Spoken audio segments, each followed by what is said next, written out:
Good afternoon, everyone. Hope you all had a great weekend. I want to start by addressing the devastation from the tragic flash floods in Texas. Moments ago, the Department of Homeland Security provided an update that 91 innocent souls have now perished. Everyone here at the White House, including the President of the United States, is praying for the victims' families and friends during this unimaginable time. President Trump swiftly signed a major disaster declaration for Kerr County, Texas, to ensure our heroic first responders have every resource they need in the relief and recovery efforts. Secretary of Homeland Security Kristi Noem traveled to Texas over the weekend, and the entire Trump administration is working hand in glove with state and local officials to provide every assistance available. The situation on the ground remains dangerous, and there could be additional public safety threats with potential incoming heavy rain, so we encourage everyone in the area to remain vigilant, listen to all warnings, and respond accordingly. Unfortunately, in the wake of this once-in-a-generation natural disaster, we have seen many falsehoods pushed by Democrats such as Senator Chuck Schumer and some members of the media. Blaming President Trump for these floods is a depraved lie, and it serves no purpose during this time of national mourning. Here are the facts. In the lead up to this tragic natural disaster, the National Weather Service did its job. Despite unprecedented rainfall, the National Weather Service executed timely and precise forecasts and warnings. On July 3rd, the National Weather Service office in Austin, San Antonio, Texas, conducted forecast briefings for emergency management in the morning and issued a flood watch in the early afternoon. Flash flood warnings were also issued on the night of July 3rd and in the early morning of July 4th, giving preliminary lead times of more than 3 hours before flash flooding conditions occurred. And the National Weather Service office in New Braunfels, which delivers forecasts for Austin, San Antonio, and the surrounding areas, had extra staff on duty during the storms, despite claims of the contrary.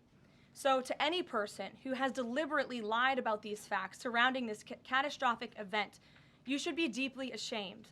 At this time, the administration's focus will be giving the victims and their communities the support they deserve during these recovery efforts in this tragic time.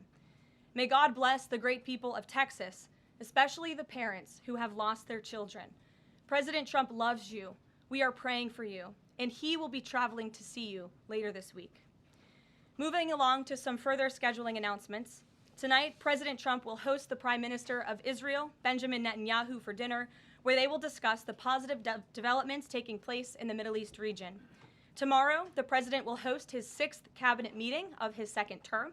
Many of you will be invited to cover that. And on Wednesday, the President will host leaders from 5 African nations for lunch in the state dining room. In other news, after the historic signing on the South Lawn of the White House on the 4th of July, President Trump's One Big Beautiful Bill is now the law of the land. Republicans in Congress met the once-in-a-generation moment and codified the Make America Great Again agenda into law. After this monumental achievement, no other president in modern history has worked harder and faster to fulfill their campaign promises than Donald Trump. The One Big Beautiful Bill will get the United States of America firing again on all cylinders. It's safe to say that over the past few weeks, the president has delivered on many, many wins. For the 4th month in a row, jobs numbers beat market expectations with nearly 150,000 good jobs created in the month of June. The American economy has now added nearly 700,000 jobs since January 2025, with American-born workers accounting for all job gains. President Trump drove illegal border crossings to another historic low in the month of June, and Border Patrol once again released 0 illegal aliens into our country. The Supreme Court stopped activist judges from imposing nationwide injunctions and cleared the way for President Trump to carry out his popular and common sense agenda.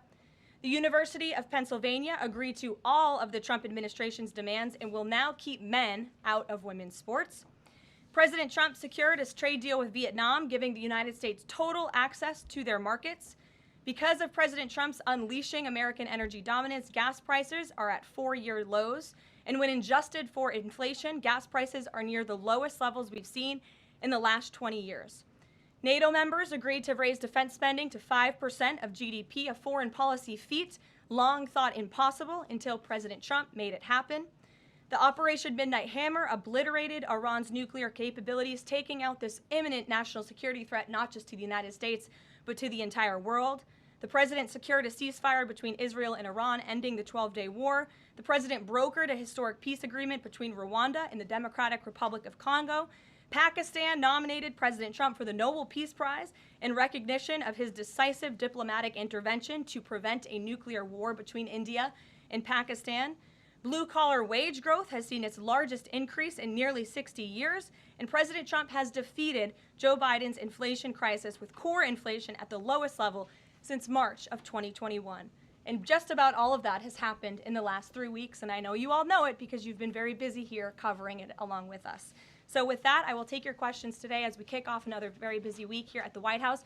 We'll lead with our new media seat, Brian Glenn, who is, of course, very present in this briefing room. He's put in a lot of hours covering this president, so we're glad you finally have a seat today. Brian, go ahead. It feels great to sit down. Thank you very much. You're welcome. I want to go back to the hurricane. You said that President Trump is scheduled to go to Texas later this week. Can you speculate on what day and what he has plans? Sure.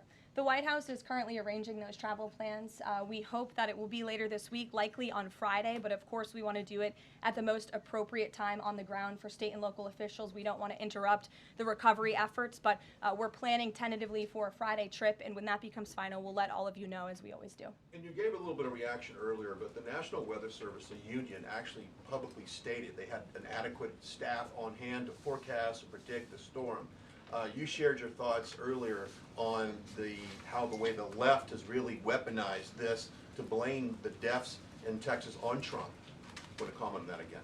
Yeah, I just do think those comments are depraved and despicable, especially when so many Americans are mourning the loss of their children. The National Weather Service, as I said, did its job. Many experts, many meteorologists have said that. Many of you in the media, in all fairness, have said that as well. Unfortunately, not all.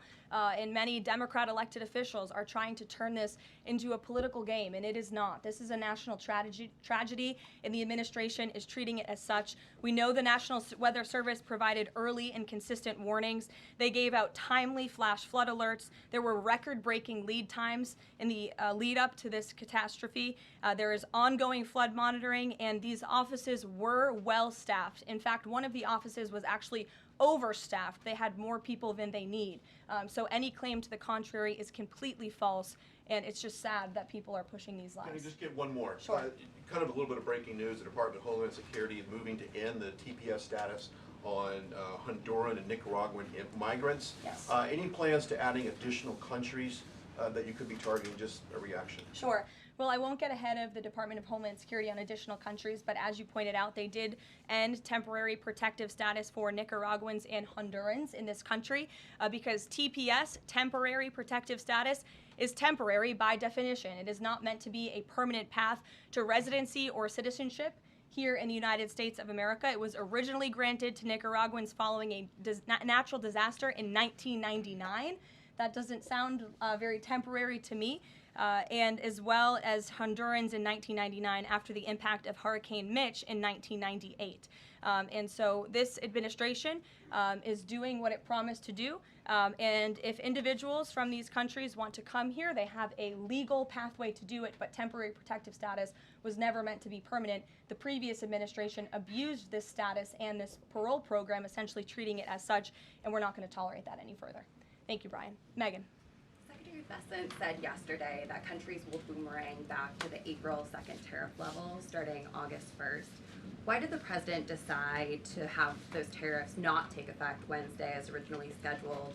And then I was also wondering if you could share, obviously we saw the letters the president sent out on Japan and South Korea, but if any other major U.S. trading partners are getting letters today. Sure, yes, I can confirm. In fact, I have those letters. If you could get me the folder with the letters in them, Liz, they're right in the previous office.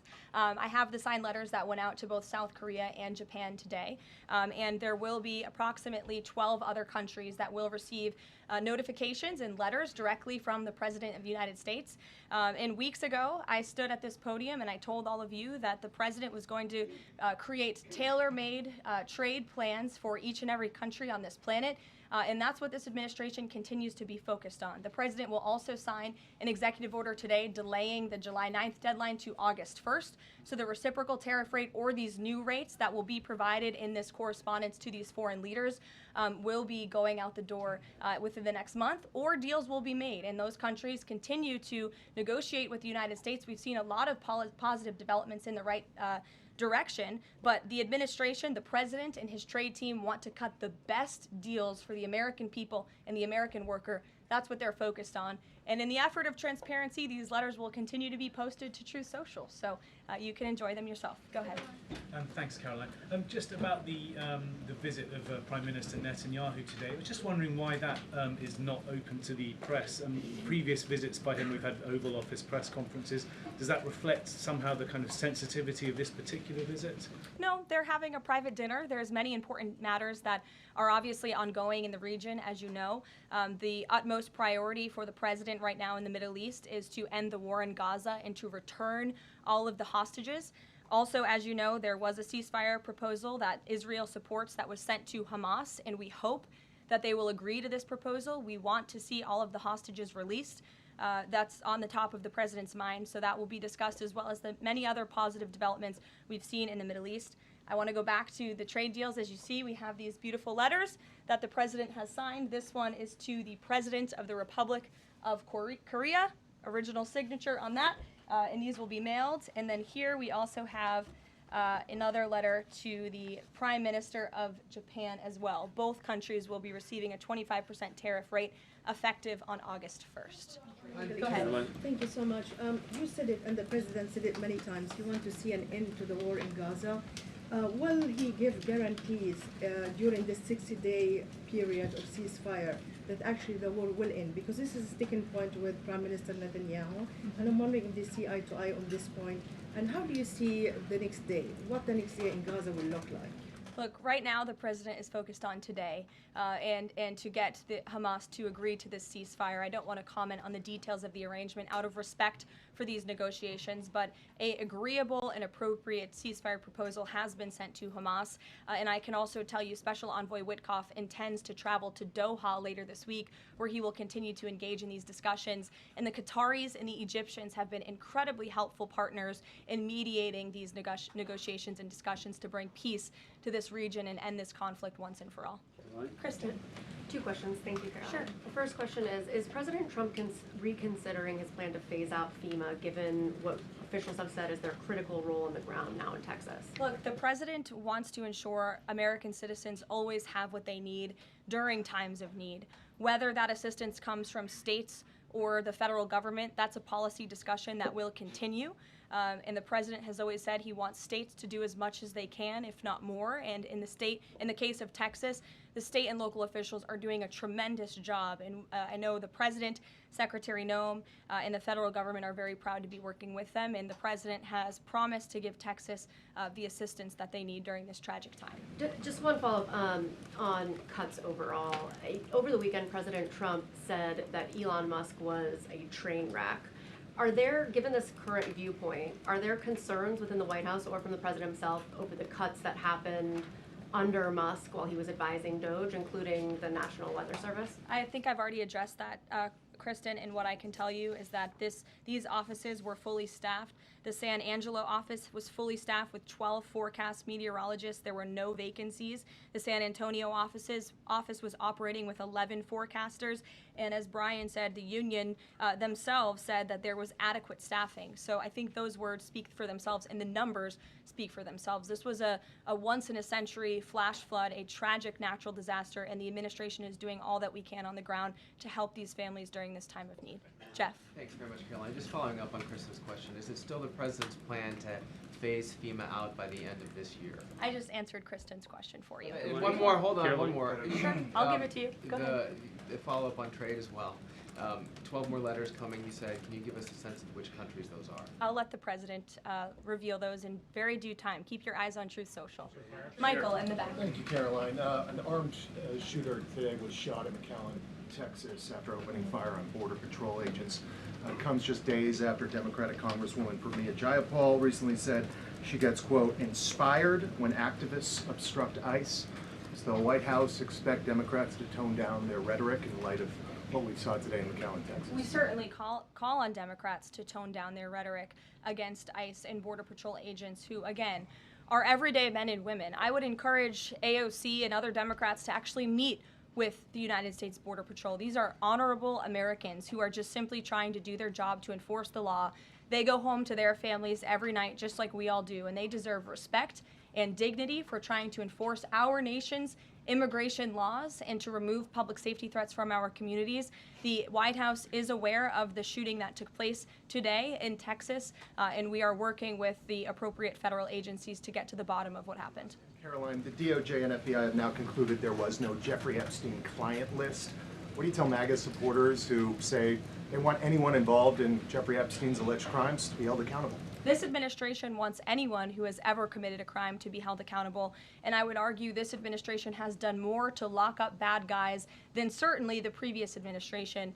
And the Trump administration is committed to truth and to transparency. That's why the Attorney General and the FBI Director pledged at the President's direction to do an exhaustive review of all of the files related to Jeffrey Epstein's crimes and his death. And they put out a memo in conclusion of that review. There was material they did not release because, frankly, it was incredibly graphic and it contained child pornography, which is not something that's appropriate for public consumption. But they committed to an exhaustive investigation. That's what they did, and they provided the results of that. That's transparency. Follow up on that, Sure. Caroline. Okay, so the FBI looks at the circumstances surrounding the death of Jeffrey Epstein. According to the report, this systematic review revealed no incriminating client list. So what happened to the Epstein client list that the Attorney General said she had on her desk? Well, I think if you go back and look at what the Attorney General said in that interview, which was on your network, on Fox I've News. got the quote. Go ahead. John Roberts said, DOJ may be releasing the list of Jeffrey Epstein's clients. Will that really happen? And she said, it's sitting on my desk right now to review. Yes, she was What? saying the entirety of all of the paperwork, all of the paper in relation to Jeffrey Epstein's crimes. That's what the Attorney General was referring to, and I'll let her speak for that. But again, when it comes to the FBI and the Department of Justice, they are more than committed to ensuring that bad people are put behind bars. They have an operation going on right now called Summer Heat, which has our murder rate trending in the lowest direction in United States history. Their emphasis on violent crime and locking up violent criminals has led to the arrest of 14,000 violent criminals. That's a 62% increase from the same time period last year. So this Attorney General and the FBI Director are committed to putting bad people behind bars where they belong. They promised an exhaustive review. That's what they did. For any further details, I would refer you to the Department of Justice. Kate. Thanks, Caroline. With Prime Minister Netanyahu visiting the White House today, yesterday the president said that he was working on a more permanent deal with Iran, but several days ago he didn't think one was necessary. What changed? Well, when you asked me about this, or when you all asked me about this several weeks ago, I said the president thought maybe an Iran deal was not necessary, but of course the president is always interested in peace and diplomacy. That remains true, and the administration continues to be in contact, both directly and indirectly, with the Iranians on a deal. And then on tariffs, you're now delaying the deadline from July 9th to August 1st. Is that an acknowledgement that perhaps the administration found it more difficult to negotiate these trade deals, or whatever happened to 90 deals in 90 days? No, it's an acknowledgement that this administration is doing what's best for the American worker, and we want the best deals possible for our workers, for our manufacturing base, for our middle class, and they are doing this deliberately and appropriately on behalf of our country's interests. Josh. A couple more on the tariffs. You said about 12 more letters. There were about 55 or so countries, including the EU as a bloc, that were facing this tariff increase. All of those, to understand you correctly, are now deferred to August 1st, right? Correct. And on the 12, what happens with the remaining, whatever it would be, 40 something? So just 12 today. There will be additional letters in the coming days. So all of them are going to get a letter at some point? Correct. Okay, and can you tell me why he decided to start with South Korea and Japan? Are they annoying him? It's the president's prerogative, and those are the countries he chose. And on the sectoral tariffs, it's our understanding that these continue to be a separate track. We're still waiting on a bunch of those. That's right. Is there any timing update on when he's going to move on, for instance, semiconductor tariffs and other things that are still in the hopper? I don't have a timing update, but for where they are in the process, I would defer you to the Department of Commerce. Should we expect expect deals finally as well? He announced this Vietnam deal. Are you close on any other countries? The president and the administration, yes, we are close. But again, the president wants to ensure these are the best deals possible. And I would add just one more thing on trade and tariffs to wrap it up. Look at the extensive work this president has put into cutting these good deals and doing what's right for the American worker. He is literally looking at the map and looking at every country on the planet and seeing where they are ripping off the American people, seeing where they have hollowed out our industrial base, seeing where our jobs have gone to other countries overseas because of their tariff policies, and he's trying to correct that. So this is decades of bad trade policy that has led to a deficit that is ravaging our country, that is ravaging our middle class, and the president is taking a very deliberate approach to correcting this wrong of many decades, of many past presidents. And so I think he should be commended for the time and the effort that he is putting into this. And the fact that he has announced a framework with China, a trade deal with the United Kingdom, a trade deal with Vietnam, and many others to come in just a matter of 6 months is truly historic, and it's a testament to this president and his trade team who are working around the clock to get this done. Sure, go ahead. Thank you so much, Caroline. Two questions on Iran. What's the permanent deal with Iran looks like for the president, and what issues related to Iran should it cover? And secondly, has the president seen the interview with Iranian president, which he says that the United States president, Mr. Trump, is capable enough to guide the regions toward a peace and a brighter future, and put Israel in its place, or it gets more into conflict? Has the president seen these comments, and what's his reaction to these comments? I'm not sure if he's seen those comments, but certainly I think it's true that the president is the right man for the job to move the direction, this region into the direction of peace and stability for the future. That's what he and his national security team are working on every day, and we've already seen historic achievements in that direction. Go ahead. In the back. Kelly, go ahead. Okay, great, thank Sure. you. And then in front of you. Okay, couple questions for you. First on... Y'all need name tag signs. First question on the flooding in Texas. I know there has been some concern about the timing of the alerts, knowing that they did go out, but the warnings coming out in the wee hours, so while many people were likely sleeping. Can you share just details what you know about why those warnings were sent while people were likely sleeping, and then what the administration is doing to ensure that these alerts come out sooner? Well, the alerts imminently were sent out before the flood when people were sleeping because the flood hit in the very early hours of the morning. So people were sleeping in the middle of the night when this flood came. That was an act of God. It's not the administration's fault that the flood hit when it did. But there were early and consistent warnings. And again, the National Weather Service did its job. On July 2nd, there were initial notices of potential weather and flooding risks were issued. On July 3rd, escalating warnings throughout the day with a flood watch issued at 1:18 p.m.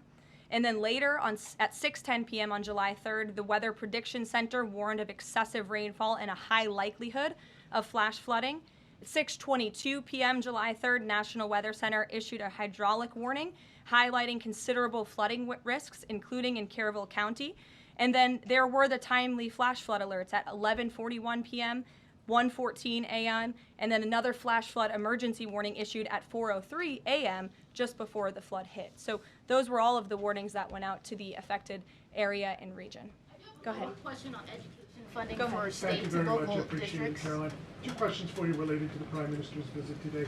Number one, there's a report circulating that the Gaza Humanitarian Foundation provided a proposal to the White House to build these so-called humanitarian transit areas inside and outside of Gaza.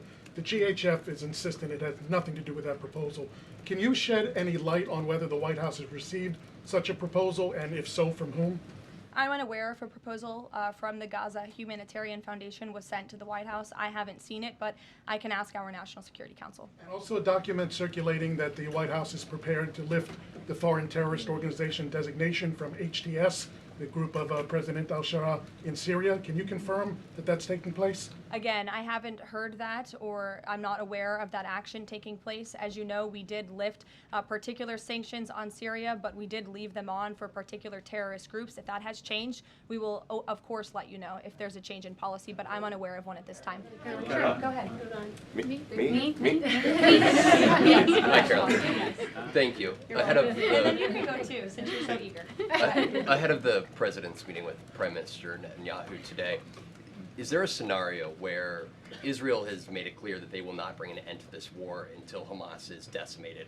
And the president just 5 months ago suggested a potential takeover of Gaza. Is there a situation where tonight the two men will change their posture, and in the scenario that Hamas turns over the remaining hostages, that the war could come to a permanent end, and that they will seek that under that scenario that they would essentially try to bring this war to a permanent end beyond just that 60-day ceasefire? Again, you're putting a hypothetical situation in the air, so I don't want to comment on that out of respect for these ongoing negotiations and discussions that are taking place. But as for the takeover of Gaza, I don't believe the president ever said that. I think he discussed a rebuilding of Gaza once this war is over. This has become an uninhabitable place for human beings, and the president has a big heart. He wants this to be a prosperous, safe part of the region where people and families can thrive, and there will be a need for a real rebuilding effort when the time comes. But right now we need to end this war, and we need to bring all of the hostages home.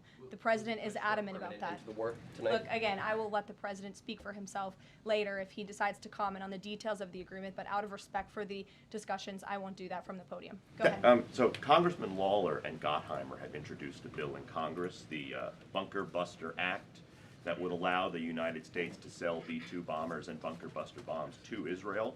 Is that something the president would support? Well, I don't know if the president's aware of the Bunker Buster Act, but I will ask him and see what his opinion on that is. I'm not sure. All right, thank you. Caroline. Thank you, Caroline. Building off of the question earlier about the shooter in Texas who targeted ICE, Axios reported today, I believe, that Democrat lawmakers were saying their constituents are calling on them to be more violent when they go to ICE facilities, including, I believe, they want them to shed blood, and that they said that Democrat lawmakers should be willing to get shot themselves. Can you respond to that, and do you have concerns that any of these lawmakers might act on the wishes of their constituents? It's hard to believe anyone with morals in this country or decency would say such a thing. Obviously, the White House condemns that rhetoric, and we condemn violence of any kind.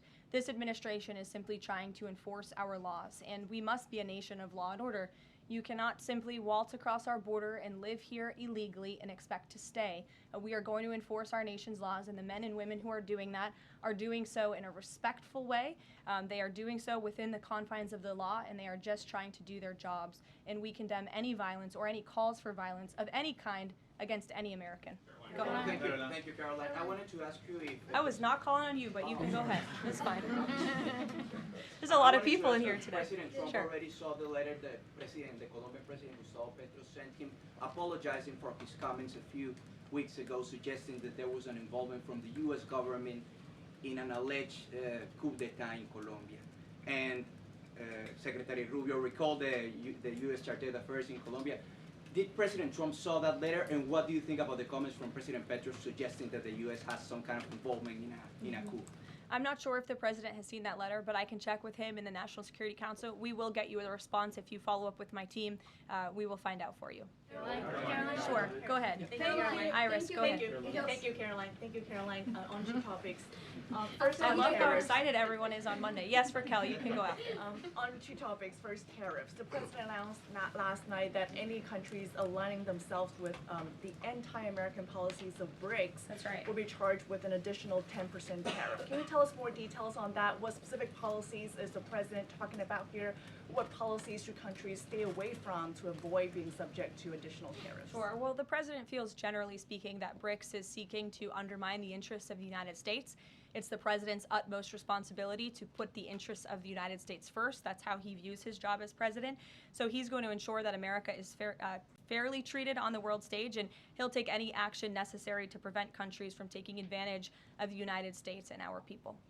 Raquel, go ahead. On illegal immigrants, Reuters' Tom Homan told us this morning that ICE will have to arrest 7,000 illegal immigrants every day for the remainder of this administration to just catch the ones that were let in during the last administration. I'm wondering what the new resources and manpower, of course, given by the Big Beautiful Bill, which of course opens the door for ICE to hire additional 10,000 agents and officers. What's the administration's expectations now for daily arrest numbers going forward in the upcoming months? Sure. I'll let the Secretary of Homeland Security and her department speak on what they're looking for in terms of daily numbers. What I can tell you is I receive the daily reports each morning, and ICE is out there doing the jobs that they swore an oath to do, and they are removing public safety threats from our communities every day, and our country is becoming a safer place because of their efforts. And the One Big Beautiful Bill that is now law will give significant resources to ICE and Border Patrol to continue the tremendous work that they are already doing. And I think every American who wants to live in a safe neighborhood should be grateful for their efforts. Thank you, Karoline, Just so much. Raquel, and then I can go to you. So much. And then you, Dr. Harper. Thank you, Karoline. It's a follow-up on the BRICS question. So does President Trump believe that the BRICS are getting stronger or trying to isolate the United States? And how close is he monitoring this summit that is taking place in Brazil right now? He's closely monitoring it, which is why he put out a statement himself. He does not perceive these countries as growing stronger. He just perceives them as trying to undermine the United States' interests, and that's not okay with him, no matter how strong or weak a country may be. Go ahead. Yes, go ahead. Yes. As promised, yes, go ahead. Thank you. Does Trump have a vision for post-war Gaza? You mentioned, he's talking about now the ceasefire, but does he support permanent or temporary Israeli presence in the Gaza Strip? Does he continue to see a continued role for the Gaza Humanitarian Foundation to continue to operate in the Gaza Strip? Well, as you know, because we've talked about it before, the president has directed aid to be moved into the region, and that has been taking place. You've actually seen people in the Gaza Strip yelling out, "Thank you, Trump," for the aid and for the meals that they have received, because the previous administration never did that for some reason. But this president, again, wants to see peace and stability in the region. So as I outlined previously, he views this part of the region as having a real chance at being peaceful and prosperous. But again, we need to end this war. We need to get all the hostages home, and Hamas needs to accept this proposal in order to do that. Dr. Harper, go ahead. I'm Dr. Anthony Harper with the Intermountain Christian Youth. Thank you for taking my questions. Given the nature of the Palestinian Authority, with their pay to slay, teaching Jew hatred to children, corrupt leaders, and no elections for 19 years, who does President Trump support to govern Area A and Area B to prevent Hamas from ruling? And what is President Trump's position on Israeli sovereignty? Sure. Well, the president believes Israel, of course, has a right to defend itself. As for the first part of your question, you're getting ahead, Dr. Harper. As I told you, the president wants Hamas to accept this proposal right now. He wants to see peace in this region, and he's committed to doing that. Sean. Hey, Caroline, can you just please walk us through the decision to halt the supply of weapons to Ukraine at a time when Russia is really hitting Ukrainian cities and civilians? Was that the president who decided that, or did the Pentagon do it without his approval? No, neither of those things are true. I'm happy to walk you through it. This was a standard review by the Pentagon of all weapons and all aid and all support that the United States is providing all countries and all regions around the world, not just Ukraine. When the Secretary of Defense took office, he directed the Pentagon to conduct this review to ensure that everything that's going out the door aligns with America's interests. So it's a pause to review to ensure that everything the Pentagon is pushing out there is in the best interest of our military and our men and women in uniform. Fran. Two questions on Israel. You suggested that Hamas is the impediment currently to a ceasefire. So if not a ceasefire deal, then what does the president hope to achieve with tonight's dinner with the prime minister? Again, you guys are getting around to a lot of hypotheticals. I don't want to get ahead of the president, but there are many other issues to discuss with Prime Minister Netanyahu tonight related to the region and just the entire world. So this will be a dinner to talk about Operation Midnight Hammer, which was incredibly successful, to talk about peace in Gaza and ending that conflict, as well as many other topics of discussion in relation to Israel and the United States. Sure, go ahead. Thank you, Caroline. Given the fact, this is on the trade letters, given the fact that the president put into effect the tariffs on April 2nd and then put the pause into place, is the president at all concerned that these countries that are receiving the letters won't take them seriously because the deadline seems to have shifted already and may shift again? They will take the letters seriously because they have taken the president seriously, and that's why the president's phone, I can tell you, rings off the hook from world leaders all the time who are begging him to come to a deal. And this administration is working hard to ensure those deals are in the best interest of the American people. And this delay, again, is in the best interest of the American people. And you all will continue to see these letters released on the president's Truth Social, and we will see you all later. Thank you, guys. Thanks, Caroline.